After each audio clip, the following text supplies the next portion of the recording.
Mit die Füße in der Luft und dem Kopf am Baum.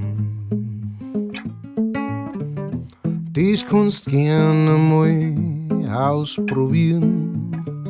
Dein Kopf wird zerbräseln, weil nix drin ist. Und du wirst dich fragen, wo ist mein Hirn?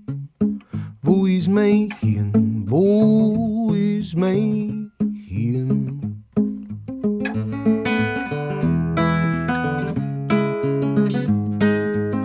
Oh, so weit draußen, da im Wasser, siehst du's schwimmen.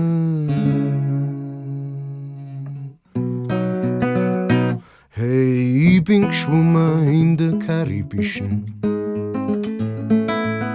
Die Viecher haben sich hinter Steinen versteckt. Nur das kleine Fischerl